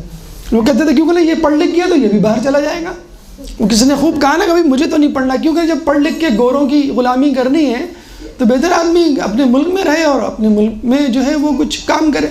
تو بیچارہ جو پڑھا لکھا ہے وہ باہر چلا جاتا ہے، ماں باپ کے لیے ٹھیک ہے وہ میڈیکل الاؤنس کے طور پہ پیسے ویسے بھیجتا رہتا ہے، لیکن اصل خدمت بیچارہ وہ نکھٹو نکما۔ خیر اس میں بیچ کی راہ بھی ہو سکتی ہے کہ آپ دونوں چیزیں کریں، والدین کی خدمت بھی کریں، اعلیٰ تعلیم بھی۔ کہنے کا مقصد یہ ہے کہ آپ ڈاکٹر ہوں، انجینئر ہوں، IT پروفیشنل ہوں، کچھ بھی ہوں، دین کا علم پھر بھی فوقیت اور برتری رکھے گا، آپ کچھ بھی کر لیں۔ یہ سہولیات ہیں، کمفرٹس آف لائف ہیں، آپ کی زندگی کو بہتر بنانے والی چیزیں ہیں۔ یعنی اب گاڑی آ گئی ہے، پہلے اونٹ ہوا کرتے تھے، تو اب گاڑی سے ہم تیزی سے پہنچ جاتے ہیں، تو ٹھیک ہے اس علم کو بھی حاصل کریں، لیکن اصل علم ہم نے کہا معرفت الہی، اول العلم معرفت الجبار و آخر العلم تفویض الامر الیہ۔ لیکن الحمدللہ جہاں اتنی ڈپریسو سچویشن ہے اور اتنا جسے کہتے ہیں کہ نا امیدی کی فضا ہے کہ لوگ جو ہے فقط جو ہے وہ دنیاوی علوم کی طرف بھاگ رہے ہیں، دین کے علم کی طرف نہیں ہیں۔ میں ایک فیملی کا تذکرہ کرنا چاہوں گا، ایک فیملی سے ایک زمانے میں میری ملاقات ہوئی، تو وہ ماں ڈاکٹر گائنیکولوجسٹ کینیڈا میں، باپ ڈاکٹر ایمرجنسی اسپیشلسٹ کینیڈا میں، بچہ انجینئرنگ کے فرسٹ ایئر میں، بچی ابھی اسکول میں ہے، اور چاروں کے چاروں کہہ رہے ہیں ہمیں ایران جانا ہے، ہمیں قم جانا ہے، ہمیں پڑھنا ہے۔ ہم نے کہا بھائی آپ پوری کی پوری فیملی ماشاءاللہ مرسیڈیز بینز گاڑی ہے آپ کے پاس، 2 گھر ہیں اور لش لائف گزار رہے ہیں آپ، یہ تو آدمی تو وہاں گاڑیاں صاف کرنے کے لیے بھی اگر اس کو امیگریشن مل جائے تو وہ کینیڈا پہنچ جاتا ہے، آپ کی تو ایک first class citizen of a first class country. کچھ لوگ آ جاتے ہیں نا باہر سے، کہتے ہیں کہ I want to be first class citizen of a third class country, but I don't want to be third class citizen of a first class country, so you are the first class citizen of a first class country. آپ کہہ رہے ہیں مجھے سب چھوڑ کے جانا ہے، تو بچی کہہ رہی ہے مجھے تدریس کا شوق ہے، میں استاد بنوں گی، میں علم دین پھیلاؤں گی۔ بچہ کہہ رہا ہے مجھے فقہ کا شوق ہے۔ بتائیں، بایوٹرونک ایک نئی فیلڈ ہے، الیکٹرونک اور بایولوجی سے ملتی کے ملاپ سے، اور وہ اصول فقہ اور فقہ کا جو ہے وہ شوق رکھتا ہے۔ ماں گائنیکولوجسٹ ہے، اتنی زیادہ ماشاءاللہ دین کا شغف کہ وہ اپنی اپوائنٹمنٹس جو پیشنٹ کی وہ کینسل کر دیتی کہ میری کلاس ہے، قرآن کی کلاس ہے، میری عربک کی کلاس ہے جو وہ آن لائن لیتی ہیں۔ وہ کیا کریں گے؟ وہ کہیں گے میں طب نبوی میں اسپیشلائز کروں گی وہاں جا کے۔ دیکھیں یہ فیملی، باپ سے پوچھ رہے ہیں آپ کیا کریں گے؟ وہ کہیں گے میں علم عرفان سیکھوں گا۔ تو آپ دیکھیے اس زمانے میں بھی تو ہم نے فوراً کہا بھائی چلیں 313 میں سے 4 تو ہو گئے، آپ ہمیں بھی یاد رکھیے گا، شاید ہم آپ کی دعاؤں سے امام کے لشکر میں شامل ہو جائیں۔ یہ فیملی ہمیں چاہیے جو پیک لیول پہ، جو کہتے ہیں نا کہ امریکہ کا گرین کارڈ نظر آیا تو آپ کی رال ٹپک گئی کہ بس اب چھوڑو، پاکستان میں تو چوریاں بہت ہوتی ہیں، صبح صبح لوگ اسکوٹر لے کے نکل جاتے ہیں بڑے آرام سے اور موبائل چھینے جا رہے ہیں، یہ ہے وہ ہے، ہزار بہانے، لیکن ہدف آپ کا گرین کارڈ، نیشنلٹی، کمفرٹس، ہدف تبلیغ دین نہیں۔ اگر اس کے ساتھ یہ چیزیں مل جائیں اس میں کوئی قباحت نہیں، لیکن کہنے کا مقصد یہ ہے فیملی، یہ ہے خاندان، یہ ہیں لوگ جو امام کے لشکری ہیں، کیونکہ امام کو کینیڈا، یورپ، امریکہ کے میں بھی حکومت کے لیے لوگ چاہیے ہوں گے، تو کون وہاں پہ امام کے کام کو، یہی اسی قسم کے خاندان۔ ہم خود قم میں ایسے ایسے لوگوں سے مل چکے ہیں، کوئی اپنی جاب چھوڑ کے آیا ہوا ہے یورپ سے اور کہہ رہا ہے کہ یہ ایران میں جو سسٹم ہے وہ وہاں سے کہیں زیادہ ایڈوانس ہے۔ تو نجف میں، ایران میں، آپ کو قم میں ایسے لوگ ملیں گے کہ جنہوں نے دنیا کو لات ماری ہوئی ہے۔ مجھے کہتے ہیں نا کہ بھائی کچھ لوگ کہتے ہیں بھائی ہمیں دین کا کام اس لیے کرنا ہے کہ بھئی ہمیں دنیا کا شوق نہیں۔ ارے بھئی آپ میں ٹیلنٹ ہی نہیں ہے کچھ کرنے کا، کچھ پڑھنے کا، کچھ کمانے کا، تو آپ اس طرف آ نکلے۔ لوگ تو وہ ہیں کہ جن کے پاس دنیا آئی اور انہوں نے دنیا کو ٹھوکر مار دی کہ نہیں مجھے اس میں اسپیشلٹی، دین کے کام کو آگے بڑھانا ہے۔ تو کہنے کا مقصد یہ ہے کہ امام کے قول کے مطابق جو پیغام ہے وہ یہ ہے کہ دنیا کا علم حاصل کرنا ممنوع نہیں ہے، لیکن مقدم آپ کو دین کے علم کو رکھنا ہے، اس کے ساتھ ساتھ فضل، اپنی اہمیت، سگنیفیکنس یا زمانے کے ساتھ چلنے کے لیے آپ دنیاوی علوم بھی سیکھ سکتے ہیں، اس میں کوئی قباحت نہیں ہے۔ درود پڑھ دیں محمد والے محمد۔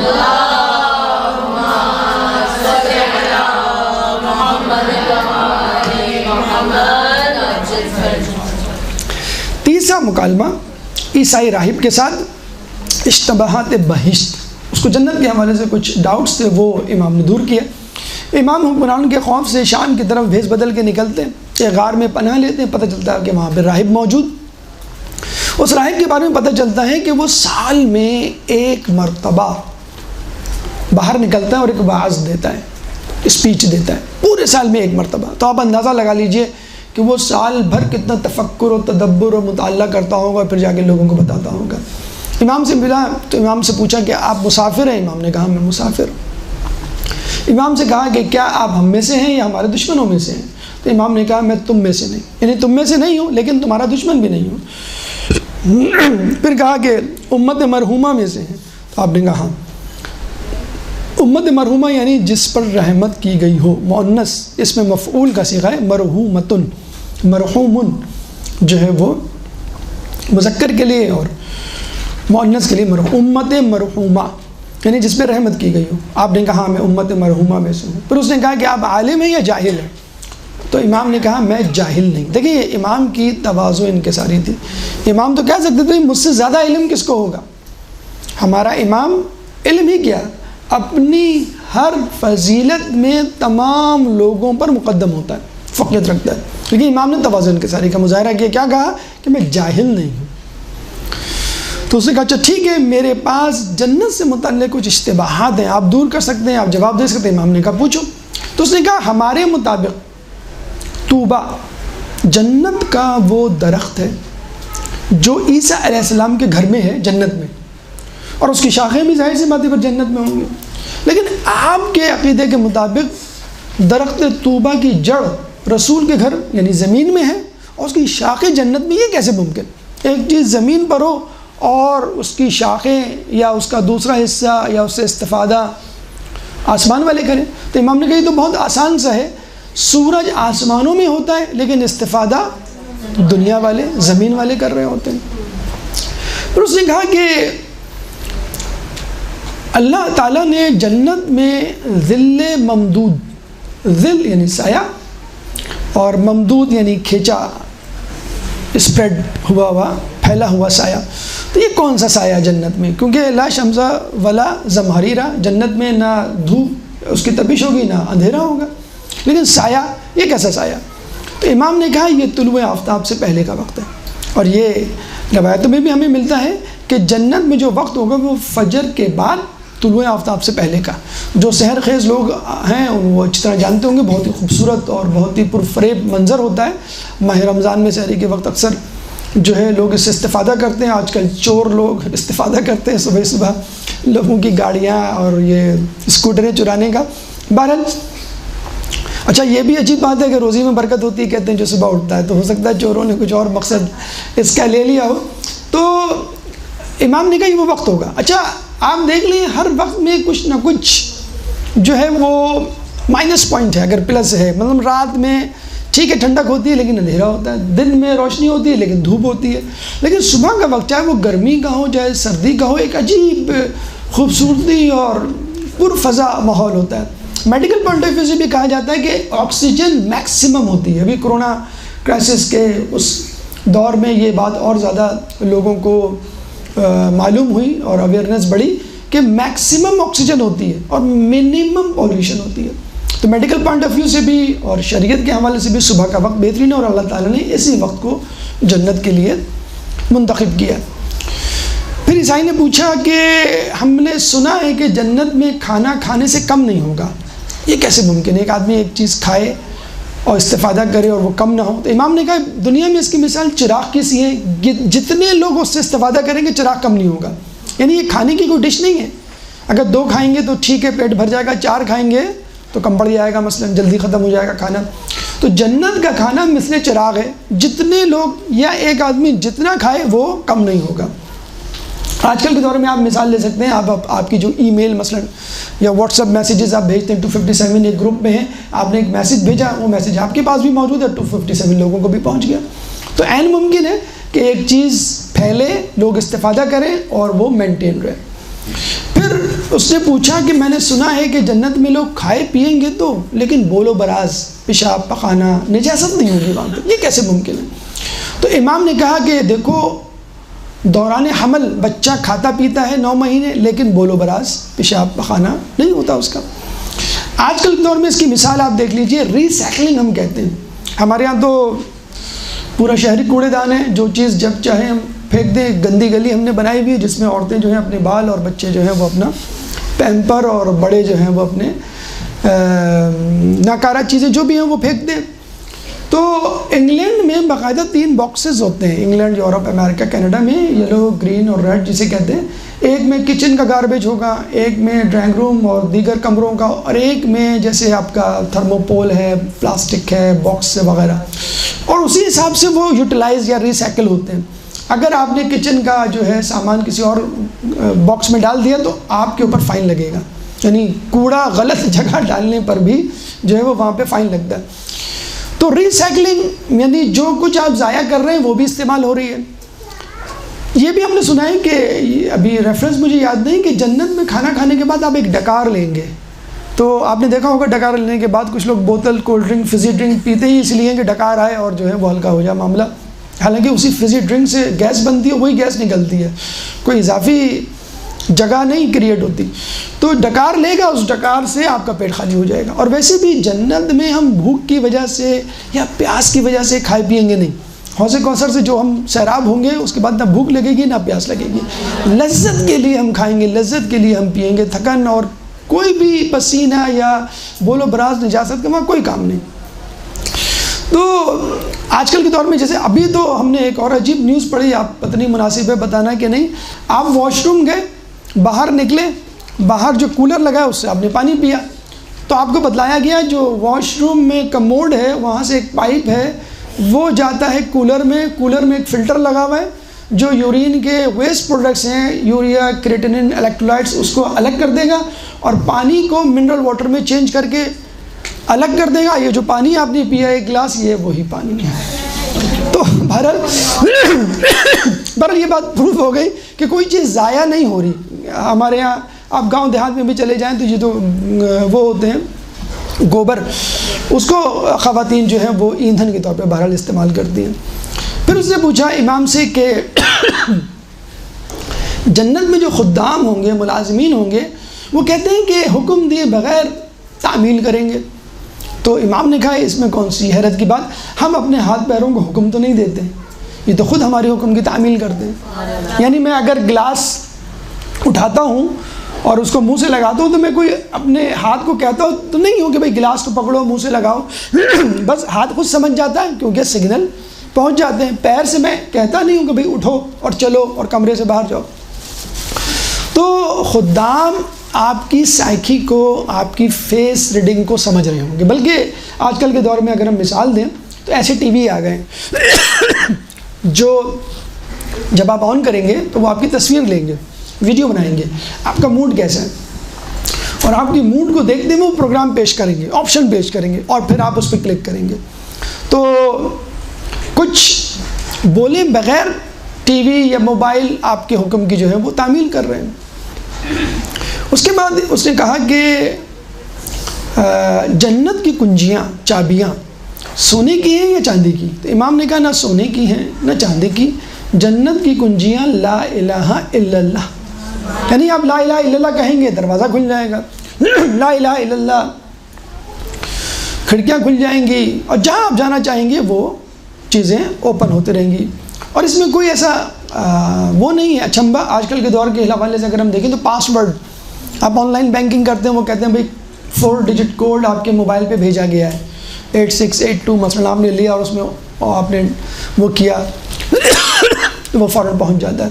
اب آپ کہیں گے بھائی لکھنا تو پڑتا ہے، لیکن وہ بھی مسئلہ ختم ہو گیا، گوگل پہ جائیں، آپ لکھنے کی بجائے آپ بولیں فلاں منقبت وہاں کی، بلکہ یہ بھی بولنے کی ضرورت نہیں ہے، بس منقبت کے جملے 2 مصرے یا پہلا مصرع آپ بول دیں تو وہ گوگل، یوٹیوب پہ یا جہاں بھی ہوگا وہ فوراً آپ کو دے دے گا۔ تو جب ہم دنیا میں کچھ بول کر اپنے حکم کی تعمیل کر سکتے ہیں اور وہ چیزیں ہو سکتی ہیں، بلکہ آپ یہاں پہ چلے جائیں، آپ کے وادی حسین میں چلے جائیں، آپ جاتے ہیں قبر کے سامنے جا کے کھڑے ہوتے ہیں، لائٹیں آن ہو جاتی ہیں، اور جب وہاں سے نکلتے ہیں تو لائٹیں آف ہو جاتی ہیں۔ آپ بینک یا کسی کمپنی میں جاتے ہیں، دروازے خود بخود کھل جاتے ہیں، اور آپ کے جانے کے بعد دروازے بند ہو جاتے ہیں۔ تو یہ چیزیں تو دنیا میں آ گئی ہیں، تو جنت میں کون سا ایسا مسئلہ ہے؟ آپ امی ابو کے چہرے کو دیکھ کے پہچان جاتے ہیں کہ امی ابو ناراض ہیں یا امی ابو آپ سے خوش ہیں یا امی ابو جو ہیں وہ نماز کے لیے اٹھانے آئے، صرف دیکھ کے آپ پہچان لیتے ہیں۔ تو جنت میں بھی خدام ایسے ہی ہوں گے۔ جب سرجن سرجری کر رہا ہوتا ہے تو وہ صرف ہاتھ کیوں کرتا ہے؟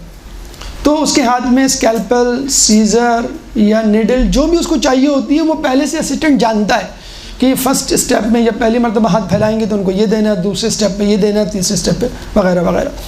تو جب دنیا میں یہ ہو سکتا ہے تو جنت میں کیوں نہیں ممکن ہے؟ جب راہب نے اتنے واضح، بیان اور کلیئر کٹ جوابات سنے تو وہ اپنی پوری جماعت کے ساتھ اسلام لے آیا۔ ایک درود پڑھ دیں محمد۔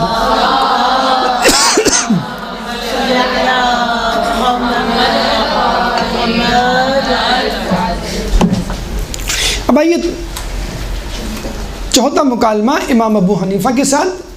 اچھا، امام ابو حنیفہ کے بارے میں آپ کو معلوم ہے کہ وہ 5ویں امام کے پاس آیا کرتے تھے علم حاصل کرنے۔ آپ نے پڑھا ہوگا ایک دفعہ وہ نہیں تھے یا سو رہے تھے تو ان کے صاحبزادے امام جعفر علیہ السلام موجود تھے، ان سے انہوں نے پوچھا کہ وہ تو سو رہے ہیں، جانے لگے. ان کا مجھ سے پوچھ لو. کہ آپ سے کیا پوچھوں، آپ تو میرے ہم عمر ہیں. نہیں پوچھو. انہوں نے پوچھا تو ماشاءاللہ اتنا تفصیلی جواب دیا. پھر وہ جب بھی آتے تو امام نہیں ہوتے، امام پانچویں امام، تو چھٹے امام سے پوچھ لیتے. ایک دفعہ چھٹے امام بھی نہیں تھے تو ان کے صاحبزادے یہی ساتویں امام امام موسیٰ کاظم 6-7 برس غالباً ان کی عمر تھی. تو انہوں نے کہا مجھ سے پوچھ لو. اب یہ اور پریشان کہ والد سے پوچھا، اب ان کے بیٹے سے پوچھا، اب بیٹے کے بیٹے، انہوں نے پوچھ لیا. انہوں نے اتنا تفصیلی جواب دیا کہ وہ حیران. تو امام ابو حنیفہ نے کہا چلو ایک اور مسئلہ میرے ذہن میں گردش کر رہا ہے، وہ بھی آپ بتا دیں. اور اچھا مسئلہ اتنا مشکل تھا کہ وہ بچہ کیا جوان بھی نہ دے سکے. تو امام سے پوچھا، یعنی جب وہ 6-7 سال کی عمر کی تھی، امام سے پوچھا کہ گناہ ہم جبرن کرتے ہیں یا اپنے اختیار سے کرتے ہیں. مطلب کچھ لوگوں کا اس زمانے میں یہ نظریہ بن گیا تھا کہ گناہ جو ہے وہ مجبور ہے، ہم خدا کرتا ہے، خدا کرواتا ہے. مثلا ابھی بھی جو ہے ایسے لوگ مسلمان حلقے میں موجود ہیں، یہ کہتے ہیں بھائی یہ نماز جو ہے وہ اللہ ہی پڑھواتا ہے اور گناہ بھی اللہ ہی کرواتا ہے، یہ اللہ پر ہے بھائی. تو امام نے کتنی خوبصورتی سے جواب دیا. بائنری فشن اس کو آج کل کی زبان میں کہتے ہیں. امام نے کہا دیکھو یہ گناہ جو ہم کرتے ہیں یہ 3 حالتوں سے خالی نہیں. نمبر 1 خدا کرواتا ہے، جو کہ آپ کہہ رہے ہیں خدا کرتا ہے. نمبر 2 خدا اور بندہ مل کے کرتے ہیں. نمبر 3 بندہ کرتا ہے. امام نے کہا دیکھو اگر خدا کرتا ہے تو سزا بندے کو کیوں ملے، جہنم میں نعوذ باللہ من ذالک خدا جائے. خدا اور بندہ مل کے کرتے ہیں تو پھر دونوں کو سزا ملنی چاہیے، بلکہ خدا کو نعوذ باللہ زیادہ، کیونکہ وہ تو ماسٹر مائنڈ ہے نا. ہم کہتے ہیں سرغنہ پکڑا گیا، اب ماسٹر مائنڈ پکڑا گیا، اس کو سزا ملنی چاہیے. یہ تو بعض وقت تو عام لوگ تو چھٹ بھی جاتے ہیں کہ ان کو استعمال کیا گیا. تو سزا جو ہے وہ خدا کو بھی ملنی چاہیے، زیادہ ملنی چاہیے ماسٹر مائنڈ ہونے کے ناطے. تیسرا اب یہی رہ جاتا ہے کہ بندے نے گناہ کیا.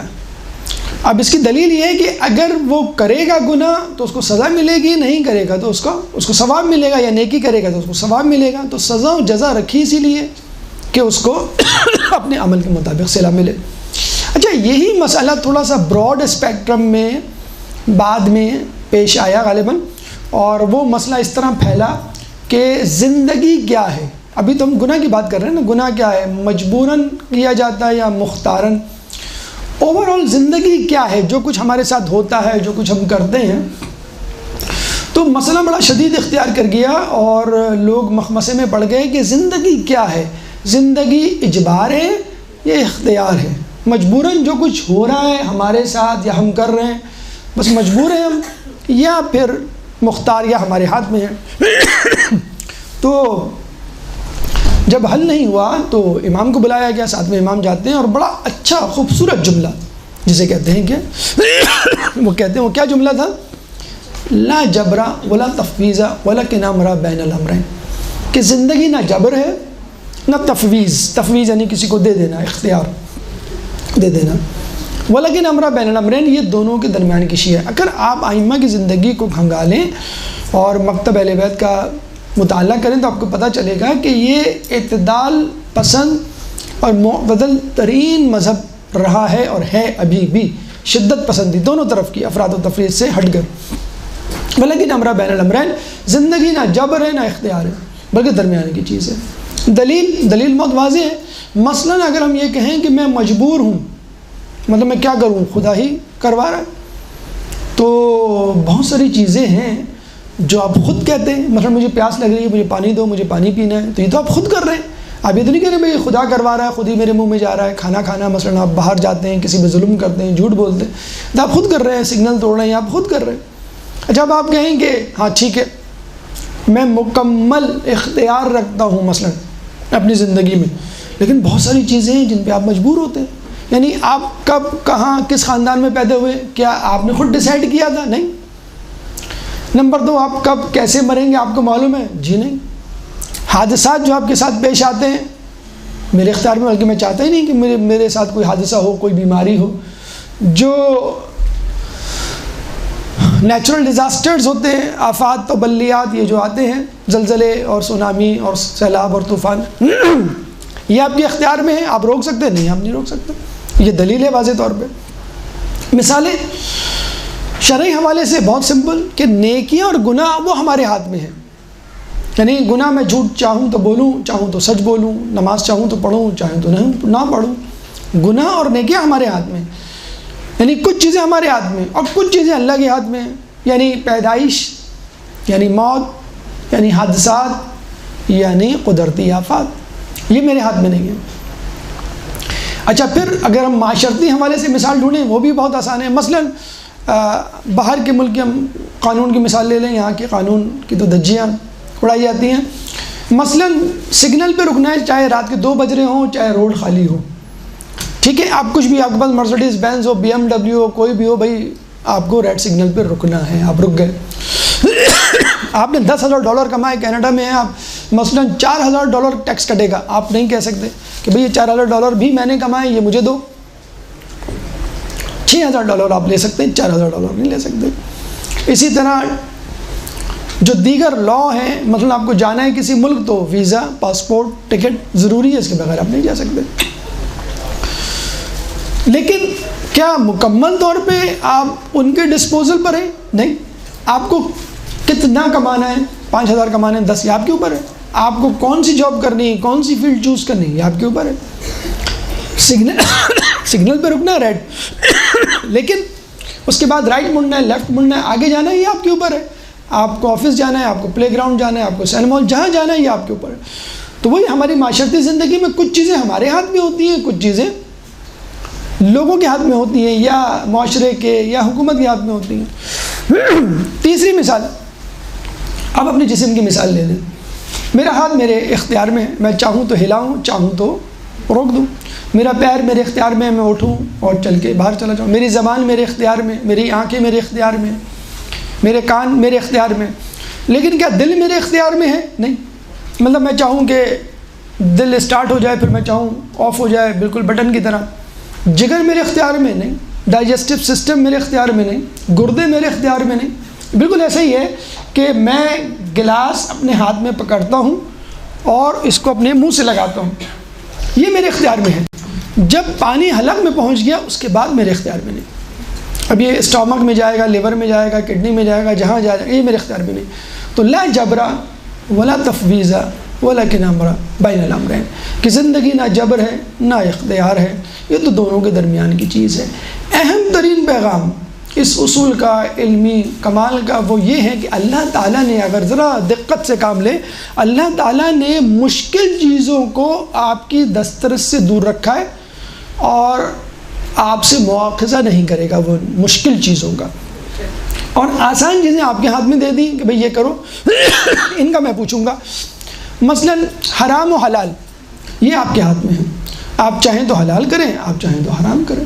اب آپ کہیں بھائی آج کل کے دور میں بڑا مشکل ہے حلال حرام کا خیال رکھنا، نیکیاں کرنا بڑا مشکل ہے، گناہوں سے بڑا مشکل، بچنا مشکل ہے. ٹھیک ہے، آپ ایسا کریں، اللہ سے کہہ دیں حلال حرام کا جو ڈپارٹمنٹ ہے وہ آپ سے لے لیں، قدرتی آفات و بلیات، حادثات یہ آپ کو دے دیں. کیسے مرنا ہے، کہاں پیدا ہونا ہے، کیا آپ یہ کام کر سکتے ہیں؟ اب ہم یہ کام نہیں کر سکتے. تو یہ تو خدا کا شکر ادا کریں جو آپ کہتے ہیں حلال حرام بڑا مشکل ہے. اللہ تعالیٰ نے لا یکلف اللہ نفسا الا وسعها، اللہ تعالیٰ کسی پر اس کی استطاعت سے زیادہ بوجھ نہیں ڈالتا. اس میں بھی ایگزمپشنز ہیں. مثلا بیمار ہیں، ٹھیک ہے، روزہ نہ رکھیں، مستطیع نہیں ہیں، مالی حیثیت نہیں ہے، ٹھیک ہے، ہم حج نہ کریں، وغیرہ وغیرہ. مشکل کام اللہ نے اپنے ہاتھ میں رکھ دیا ہے، اور ممکن کام جو آسان کام ہے وہ آپ کو دے دیا. اس کے علاوہ جو اہم چیز اس میں ایک درود پڑھ دیں محمد والے اللہم صلی اللہ.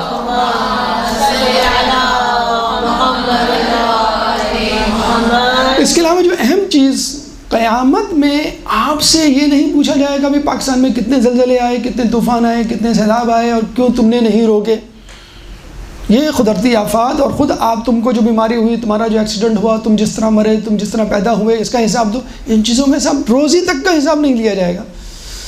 ہاں حلال حرام سے کمانے والی روزی، اس کا کیا طریقہ کار تھا تمہارا کمانے کا، کتنا، یہ بھی اللہ نہیں پوچھ رہا. کتنی بڑی رعایت ہے. تو اللہ تعالیٰ آپ سے قیامت کے دن ان کاموں کا پوچھے گا جو آپ کی دسترس میں ہیں اور ان کاموں کا نہیں پوچھے گا جو آپ کی دسترس میں نہیں ہیں۔ اب آئیے ہماری گفتگو کا آخری 5واں مرحلہ کہ جس میں ہم ہارون اور امام سے متعلق ایک مکالمہ پیش کریں گے اور اس میں کیا علمی مکاشفات ہوتے ہیں وہ آپ کے سامنے پیش کریں گے۔ درود پڑھ دیں محمد والے محمد۔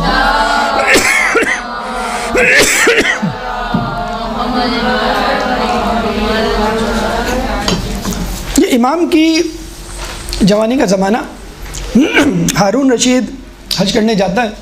آپ کو معلوم ہے کہ بادشاہ نے وقت وی آئی پی پروٹوکول طلب کرتے ہیں اور وہ کہتے ہیں کہ بھائی ایک اسپیشل ارینجمنٹ ہونا چاہیے ہمارا، لیکن حرم میں خدا تو سب کے لیے، مسجد سب کے لیے اور حرم تو بدرجہ اولا سب کے لیے یکساں، لیکن بہرحال بادشاہ ہوتا ہے، اس سے کی زبان سے نکلا ہوا حرف جو ہے وہ قانون بن جاتا ہے۔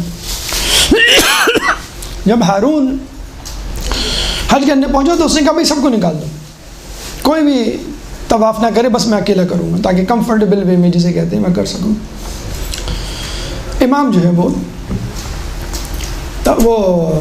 ہارون جو ہے وہ طواف شروع کرتا ہے۔ امام نوجوانی کا زمانہ تھا اور غالباً شاید اس وقت امام بھی نہیں تھے، نوخیز تھے، بالکل نوجوان، اور ہارون اور دیگر افراد پہچانتے نہیں تھے یہ کون ہے۔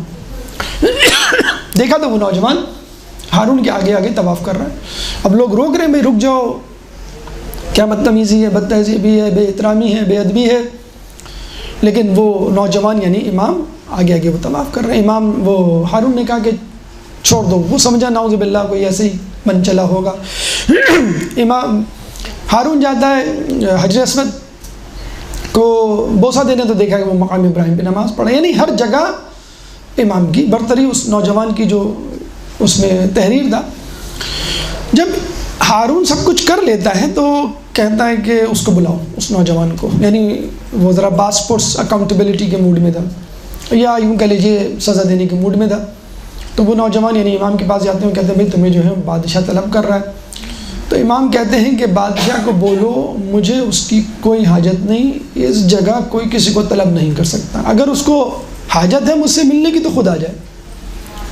اب یہ جا کے ہارون کو بتاتے ہیں، ہارون سے پٹا جاتا ہے۔ اچھا ہارون جو ہے یہ بادشاہ بھی جو ہے نا، اچھا ہارون کے بارے میں آپ کو بتا دوں، کبھی انشاءاللہ وقت ملا تو اس ہارون پہ بھی روشنی ڈالی جائے گی کہ یہ بنو امیہ بنو عباس کا انٹیلیجنٹ ترین بادشاہ تھا۔ اس جیسا علم والا بادشاہ پوری اس پہ کمیونٹی میں نہیں گزر رہا ہے، یعنی بدترین اور خبیث بادشاہوں کی کیٹیگری میں بنو امیہ لے لیں یا بنو عباس، گولڈن پیریڈ کہا جاتا تھا ہارون رشید کے زمانے کو۔ بہت ہی عالم فاضل، بہت ہی شاطر، بہت ہی چالاک، بہت ہی زیرک آدمی تھا، اور جس پلاننگ سے اس نے کیا، یعنی اس کی واہ واہ تو بہت ہے، غیر شیعہ مکاتب فکر میں آپ بہت اس کی تعریف سنیں گے، لیکن بہرحال ہم تو یہ کہیں گے کہ اگر وہ اس دنیا کو جنت بھی کوئی بنا دے اور امام کو اس کا مقام نہ دے تو ہم اس پہ لعنت ملامت برسائیں گے۔ بہرحال تو یہ چلا جاتا ہے، کہتا ہے چلو ٹھیک ہے میں چلا جاتا ہوں، وہ ابھی کوئی ویلڈ ریزن نہیں مل رہا تھا اس کو سزا دینے کا نا، تو جاتا ہے، کہتا ہے امام کو کہ بیٹھ جاؤ۔ وہ عرب نوجوان نوخیز بالکل تھے، وہ پہچان بھی نہیں رہا تھا، اس نے کہا بیٹھ جاؤ۔ تو امام نے کہا مجھے تیری اجازت کی ضرورت نہیں ہے بیٹھنے کی، تیرا موڈ ہے تو بیٹھ جا۔ اب یہ پریشان، یہ تو بہت ہی بڑی چیز ہے، کیا ہے، وہ پہچانتا بھی نہیں تھا اور وہ پریشان کہ میں کس طرح اس کو گرفت میں لوں۔ اب ہارون بیٹھ جاتا ہے، تو ہارون کہتا ہے اچھا یہ طریقہ ہوتا ہے کہ جب ہم کسی کو سزا دیتے ہیں یا موڈ میں ہوتے ہیں تو پہلے سمجھاتے ہیں پیار محبت سے، ٹھیک ہے بھائی پیار محبت سے کام نکل جائے تو ٹھیک ہے، ورنہ پھر گھی کو ہم ٹیڑھی انگلی سے نکالیں گے۔ تو یہ امام کو دیکھ کے کہتا ہے کہ اے عرب نوجوان تجھ کو کیا ہوا ہے، کیوں بادشاہ کی راہ میں رکاوٹ بنتا ہے، مزاحم ہوتا ہے؟ تو امام کہتے ہیں کہ تو بادشاہ اگر ہے تو تجھے کس بات کا تکبر ہے، تیرے پاس مال و دولت ہے، اگر تیرے پاس مال و دولت ہے تو میرے پاس علم اور دانش ہے۔ اب ہارون کو موقع ہاتھ آ گیا کہ میں اس کی گرفت کرتا ہوں، اس نے علم کے حامل ہونے کا دعویٰ کیا، اس کو پکڑتا ہوں، اس نے اگر صحیح جواب نہیں دیا تو پھر اس کو سزا دے دوں گا، میں میری بھڑاس نکل آئے گی، اس کو کیفر کردار تک پہنچاؤں گا۔ اس نے کہا اچھا تم علم والے ہو تو ذرا میرے سوال کے جواب تو دو۔ امام نے کہا تو یہ جو سوال پوچھ رہا ہے مجھ کو پریشان کرنے کے لیے پوچھ رہا ہے یا بطور شاگرد پوچھ رہا ہے؟ تو اس نے کہا کہ نہیں پریشان کرنے کے لیے نہیں، میں بطور شاگرد اپنی معلومات میں اضافے کے لیے، کہ تو پھر ٹھیک سے بیٹھ جا جس طرح شاگرد بیٹھتے ہیں۔ ابھی پریشانی زانو تلمس طے کر کے جو ہے وہ بیٹھ جاتا ہے۔ امام کہتے ہیں ٹھیک ہے پوچھ۔ تو اب دیکھیں سوال کتنا مجمل اجمالی سوال کہ دوسرا آدمی پھنس جائے تقریباً۔ تو اس نے کہا فرائض کیا ہیں، نہیں بلکہ فرض کیا ہے؟ تو اس نے کہا اگر یہ نماز کہیں گے تو میں کہوں گا روزہ بھی، تو روزہ کہیں گے میں تو کہوں گا حج بھی ہے، یہ کر کے کہیں نہ کہیں تو میں نکال ہی لوں گا کوئی بات کہ یہ رہ گیا وہ رہ گیا۔ تو امام نے کہا دیکھ فرض 1 ہے، 5 ہے، 17 ہے، 34 ہے، 94 ہے، 153 ہے، پھر 12 میں 1، 40 میں 1، 1 پہ 1، عمر بھر میں 1 اور 200 میں 5۔ یہ کہہ کے امام خاموش۔ اب وہ ہنسنے لگا۔ اب ذرا تو کچھ سمجھ میں تو آیا نہیں اس کے، تو ہنس کے کہنے لگا کہ میں نے سوال پوچھا تھا اور تو گنتی سنانا شروع کر دیا، تو گنتی سنا رہا ہے، بھلے بچوں کی طرح، میں نے اتنا عالمانہ سوال کیا تم بچوں کی طرح گنتی سنا رہے ہو۔ تو امام نے کہا دیکھ گنتی اور حساب اتنا اہم ہے کہ وہ قیامت میں بھی ہوگا۔ اللہ تعالیٰ خود فرماتا ہے کہ وَإِن كَانَ مِثْقَالَ حَبَّةٍ مِّنْ خَرْدَلٍ آتَيْنَا بِهَا وَكَفَىٰ بِنَا حَاسِبِينَ، اگر کوئی رائی کے دانے کے برابر بھی نیکی کرے گا تو ہم اس کے سامنے پیش کر دیں گے اور ہم حساب لینے کے لیے کافی ہیں۔ سورہ انبیاء آیت نمبر 47، خضر انبیاء قرآن کا 21واں سورہ چیپٹر 21 ورس نمبر 47۔ تو رائے کی فَمَن يَعْمَلْ مِثْقَالَ ذَرَّةٍ خَيْرًا يَرَهُ وَمَن يَعْمَلْ مِثْقَالَ ذَرَّةٍ شَرًّا يَرَهُ، جو چھوٹی سے چھوٹی نیکی کرے گا وہ بھی ہم لے آئیں گے سامنے، اور جو چھوٹا سے چھوٹا گناہ کرے گا وہ۔ تو امام نے کہا کہ اللہ تو کہہ رہا ہے کہ رائی کے دانے کے برابر مثقال حبۃ من خردل وہ بھی لے آئے گا، اور تو کیسے کہہ رہا ہے کہ حساب امپورٹنٹ نہیں ہے اور کم نہیں ہے؟ جو میتھمیٹکس جن کو پسند ہوتا ہے وہ اکثر یہی کہتے ہیں حساب بہت اہم ہے، اللہ تعالیٰ قیامت میں بھی حساب کا پیریڈ لے گا۔ تو اب جو ہے اس کو پریشانی، ہزیمت ہوئی، خجل ہوا کہ یہ کیا بدتمیزی، کیا بےہودگی ہے۔ اس نے کہا دیکھ سیدھا سیدھا اپنے جواب کی توضیح تشریح کر ورنہ تجھے میں قتل کر دوں گا۔ اب امام کے مسکرانے کی باری تھی، امام مسکرانے لگے۔ تو اچھا جیسے ہی اس نے یہ جملہ کہا کہ سیدھا سیدھا مجھے بتا دے تو نے کیا کہا ہے، تشریح کر دے ورنہ تجھے میں قتل کروا دوں گا، اسی وقت اس کے وزیر اس کے پاس آتا ہے، ہارون کے پاس، کہتا ہے کہ بادشاہ سلامت اس جگہ کی احترامی کے طور پہ اور خود اپنے منصب کے طور پہ ملحوظ خاطر رکھتے ہوئے اس کو معاف کر دیں۔ اب جب یہ سنا امام نے، امام مسکرانے لگے۔ ابھی بادشاہ مسکرا رہا تھا، اب امام مسکرانے لگے۔ تو اس نے کہا تو کیوں مسکرا رہا ہے؟ تو امام نے کہا میں یہ سوچ رہا ہوں تم دونوں میں سے جاہل کون ہے، زیادہ جاہل کون ہے؟ کیا مطلب؟ کہنے لگے وہ جاہل ہے جو یہ سمجھ رہا ہے کہ میری موت کا وقت آ گیا ہے اور تجھ سے درخواست کر رہا ہے اس کو معاف کر دیں، یا وہ جاہل ہے کہ میری موت کا وقت نہیں آیا پھر بھی میرے قتل کا حکم دے رہا ہے؟ اس نے کہا بہرحال اب کچھ بھی ہو، ماتھے پہ پسینہ اس کے کچھ بھی ہو تو یہ بتا جلدی سے ورنہ تو میں قتل کروا دوں گا۔ امام نے کہا دیکھ ایک دین اسلام ہے، جیسے امام نے پہلے بھی کہا کہ ایمان کے بغیر کوئی عمل قبول نہیں ہوگا، 5 وقت نمازیں ہیں، پھر 17 رکعتیں ہیں، 34 ان کی تکبیریں ہیں، اور 54 ایک دین ہے، 5 نمازیں ہیں، 17 رکعتیں ہیں، اور 34 سجدے ہیں، ہر رکعت میں 2 سجدے ہوتے ہیں، پھر 94 تکبیرات ہیں اور 153 تسبیحات ہیں، پھر 200 میں 12 میں ایک مہینے ماہ رمضان کے روزے ہیں، 40 میں 1 زکوٰۃ ہے، 200 میں 5 یعنی 40 کو 5 سے ضرب دیں گے تو پھر 5 آئے گا اس کا آنسر۔ عمر بھر میں 1 مرتبہ یعنی مستطیع ہوگا تو عمر بھر میں 1 مرتبہ حج ہوگا، 1 پہ 1 یعنی النفس بالنفس، سورہ مائدہ آیت نمبر 45 کہ نفس کے بدلے نفس، قصاص، جب کوئی قتل کرے گا تو اس کے قتل کے بدلے میں وہ شخص قتل ہوگا۔ اب یہ سنا تو اس کی زبان گنگ اور وہ بالکل لاجواب ہو گیا۔ خیر اس نے کہا کہ بھئی ان کو انعام دو، تو اس نے کہا ایسے تو انعام نہیں لوں گا، تو نے سوال کیا میں نے جواب دیا، اب میں سوال کروں گا تو جواب دے گا، ورنہ 1 تھیلی اور دینی پڑے گی تجھے۔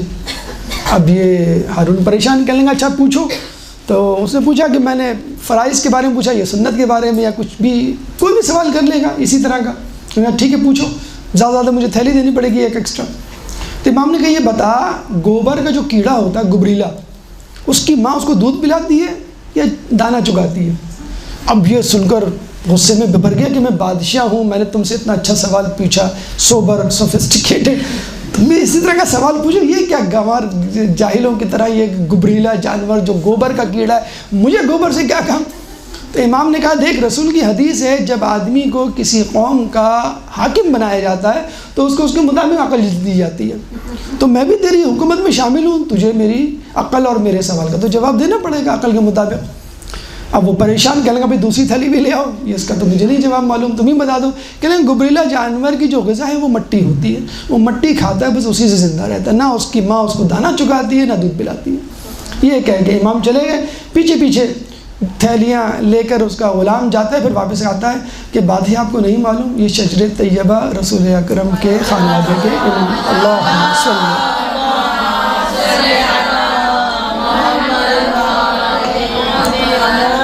تو ہارون کی زبان سے برجستہ نکلتا ہے کہ بلا شبہ درخت کے پتے کو ایسا ہی ہونا چاہیے، یعنی رسول اگر درخت ہے تو ان کا پتا ایسے ہی۔ بہرحال کلام آخر کے طور پہ کہنے کا مقصد یہ ہے کہ علمی کمالات بذریعہ مکالمات جو آپ کے سامنے گفتگو پیش کی گئی کہ خدا را اپنے ائمہ اور رسول کی سنت اور ماحول کو دیکھتے ہوئے کہ اپنے زمانے میں سب سے زیادہ علم کے حامل تھے، ان کے اصحاب اور لوگوں پر علم کے حوالے سے فوقیت رکھتے تھے، اور خود ہمیں جو سب سے زیادہ کوشش کرنی چاہیے علم کے حوالے سے کرنی چاہیے۔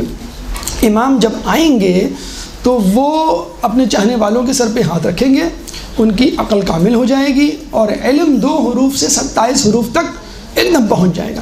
لیکن کون لوگ ہیں جن کے سروں پہ ہاتھ رکھیں گے اور وہ ایک دم سے جسے کہتے ہیں کہ ان کی عقل کامل، جو ابھی سے مدرسوں کا رخ کرتے ہیں، مجلسوں میں بیٹھتے ہیں، کتابوں کو پڑھتے ہیں اور جستجو میں رہتے ہیں۔